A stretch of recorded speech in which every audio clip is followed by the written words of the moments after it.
T.B.Photo X 1.5 TFX, and welcome back to another video. Well, it has been a couple of weeks now since my last episode, and the reason is quite simple, frankly. And it's that when I do an episode, I am trying to do try to get out signal and not noise. If you know that little anecdote. But anyway, well, this episode we're actually gonna focus, pun intended, on one particular lens. So this is a little bit what this episode is gonna be about. A lens that if made today would be something right out of Venus Optic Lauer's catalog, but it's not. It's a Nikkor. Test images of garden critters with 6 legs or more. A system where reciprocity is king and a somewhat connection to the E-series. A box with 8 AAA titles. And I'm still sitting in a chair. Yes, we're gonna focus on the Medical-Nikkor or Medical-Nikkor 120mm lens. This is a very specialty oddball lens that had a very specific purpose when it was first introduced.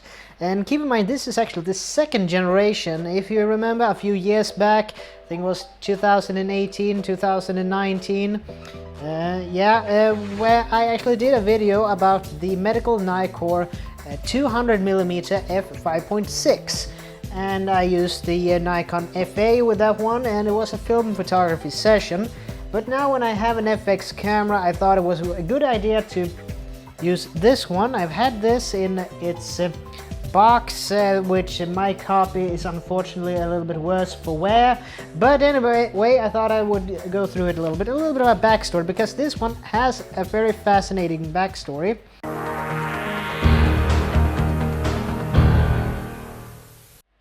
The 120 f4 was actually produced between 1981 to 1998. It is a 9-element design with 6 groups. The maximum aperture is f4 and the minimum is f32. And let's see, the minimum focus distance is 35 centimeters or 0.35 meters. And it's a little bit strange how this lens operates actually.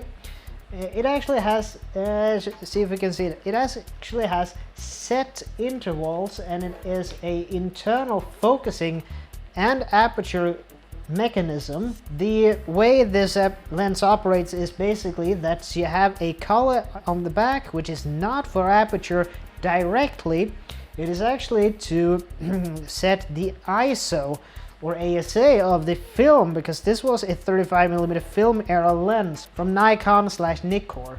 And the way it worked was that this has a built-in front ring flash, a xenon tube ring flash with a fixed guide number, which meant that the reciprocity between the flash power and ISO meant that you had to adjust then the aperture depending on focus distance, which this lens does automatically after you set the ISO used. So what you basically do is, well, you set the focus distance, or rather the magnification that you want to use, and this goes natively from 1/11 to 1:1. So this is capable of doing up to 1:1 macro or 1:1 reproduction. But with the addition of this front little diopter, I would call it, that you put on the front element that screws in, let's see here, let's see if I can do this, one eternity later. As such, you're actually able to go up to 2 times magnification with the diopter. So it's a little bit of a specialty lens that it is natively as is. It's up to 1:1 reproduction ratio, but when you add the diopter, you get 1 to 2 times magnification. So that's a little bit of a neat thing with this lens. Also, let's see here now, it has 7 aperture blades, and all of this information, first of all, is taken from All Photo Lenses website. I will link to it in the description below. And now I have the rest of the information I've gotten from this lens is from Nikon.com/history. So it's the manufacturer themselves that has done the summary of the lens. But we're gonna do a little bit of an interlude here and talk about a little bit what is in the case when you get it. Well, as stated, it's the lens, the diopter, and there are actually two ways you can connect the ring flash of the lens to the camera. You can have what I have here, the cord that goes to the PC sync port, or you can have this one, which is called the SC22, which is actually a hot shoe adapter that does exactly the same job. And yeah, that's basically it. The other unique thing with this lens is that it uses an external battery pack, and it's the Nikon DC unit LD2. And yes, Tobias here with a little bit of an interlude. Well, the sound that you're about to hear is actually from the internal capacitors of the battery unit. And for anybody out there that has used a modern day speed light, you might recognize this sound as when the capacitors are charging up, but I don't think it should be this loud. It basically just has an on-off button here. On the 200 Medical-Nikkor 200 f5.6, you actually have a full or quarter power setting as well, but that's a story for another time. Anyway, there is also a couple of other features on this lens. You have two small buttons, one on this side that has a light, which means that you actually have a modeling light built in here. That's an old incandescent bulb that I think it doesn't work anymore, but there might be some kind of replacement out there to change it. On the other side, you have this little button. Let's see if I can make it so. Maybe I have some B-roll of it as well, but it says data on it. The data is actually that you superimpose the actual magnification ratio on the film when it was filmed, and also on the digital image. I have some examples here from this summer when I was using this in the garden and on a trip around a lake. But anyway, so it's a little bit of bug photography, so if you're squeamish out there and doesn't like insect photography, well, that's what I primarily used as a subject for this lens.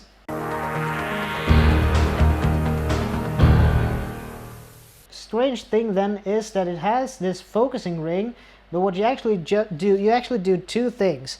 You do change the focusing distance, but you also change the aperture and the magnification ratio, all with the same. So it has fixed increments. So that's a little bit of a difference compared to most other manual focus Nikon lenses, Nikkor lenses. Okay, this is a new segment where I go over my findings of the lens in question, in this case the Medical-Nikkor 120mm f4. As a testbed for the Medical-Nikkor 120mm, I used the Nikon D700, a 12-megapixel full-frame camera that is nowadays quite famous for its color rendition.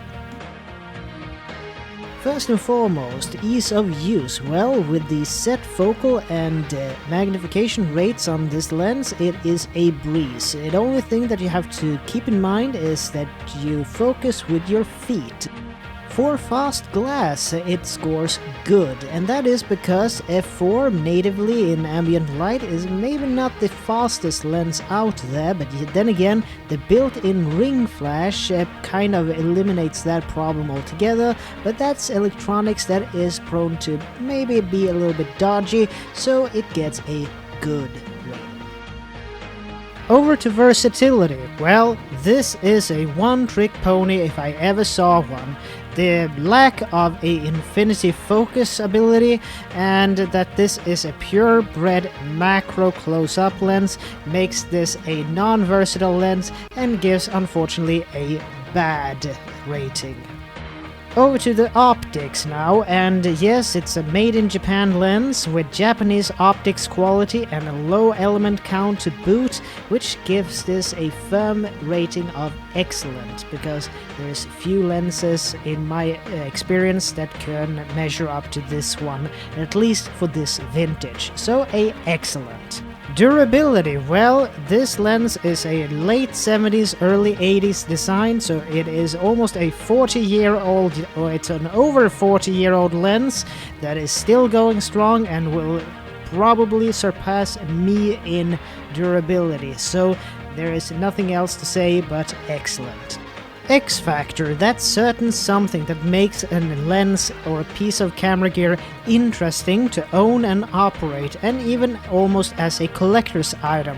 And with the built-in ring flash once again, and the kit that it comes with really makes this something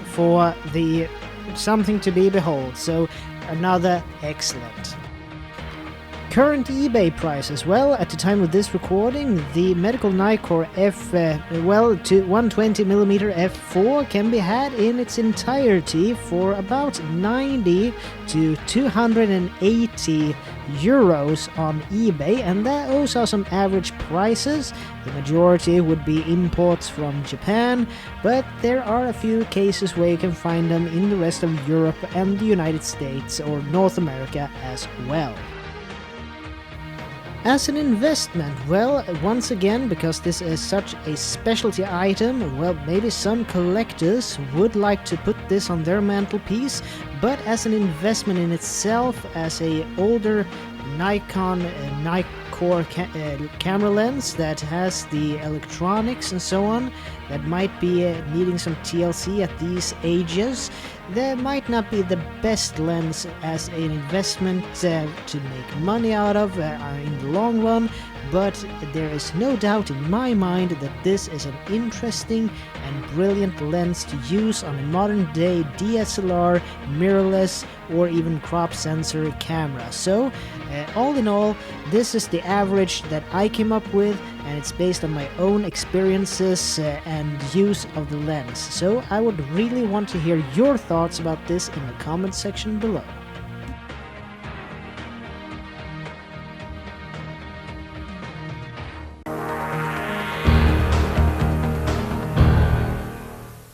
Nikon Corporation has actually been into medical imaging for a long time actually, but that has been more in the world of microscopy, because they do very good scientific medical microscopes. So they also then thought that medical staff, medical professionals would need some kind of imaging device in order to keep a research record and a record from different operations and so on. So this system was actually meant to be used in an OR, or an operating room. But it was basically the first generation that came out in 1962. And it was the first generation of the 200mm Medical-Nikkor 5.6. Then there was a second generation of the Nikon Medical-Nikkor 200mm f5.6, the version I own, and then the second generation was this one, and it was designed primarily by Nikkor by the engineer Yutaka Izuka, if I pronounce that right, and these first drawings that came up were in 1978.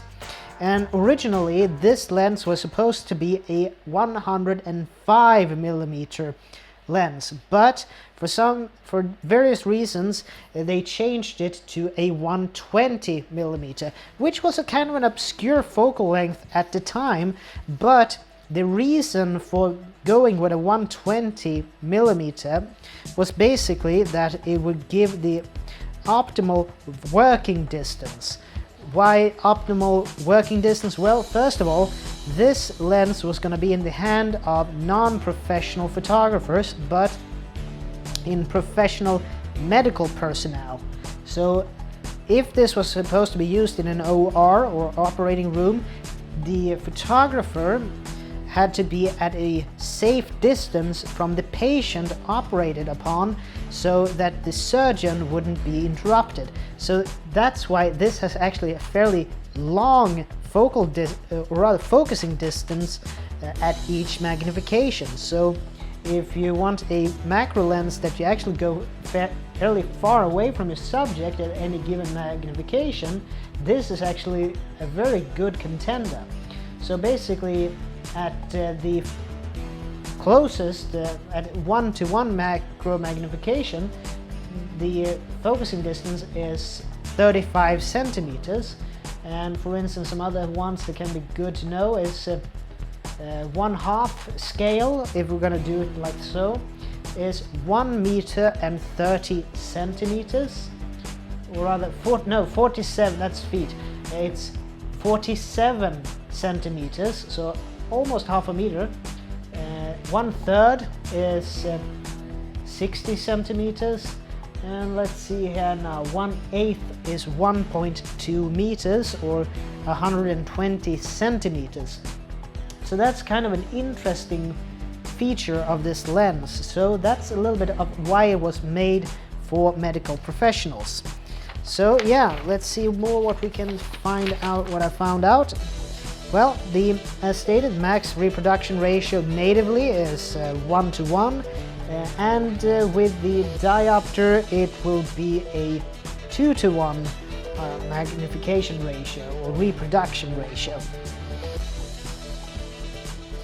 Yutaka Izuka designed the lens with an internal zoom focusing. We talked about that. Yeah, so let's see here. Yeah, and there is actually a little bit of a twist ending story for this lens. While they were looking through Nikon's catalog of lenses, there is actually another lens that has a very similar lens design to this one. Granted, it's similar, but the designer Yutaka was actually a good designer when it came to zoom lenses. So there is a little bit of zoom lens technology in this, and together with another designer, Yoshinori Hamanishi, they actually designed another lens that has a little bit of a cult following nowadays, and it's this one. And what is this? Well, it's technically not a Nikkor lens, it is the Nikon Series E 75 to 150 millimeter constant 3.5 f3.5. So apparently, and this is from Nikon's own historical website, these two lenses share a lot of similarities when it comes to optical design. Another thing that was a little bit taken aback by with the testing with this lens is that it's a very flat image. It is not, you don't really have that much barrel distortion at any focal length or magnification ratio. Granted, all the test images that I've taken with this thus far is excluding the diopter.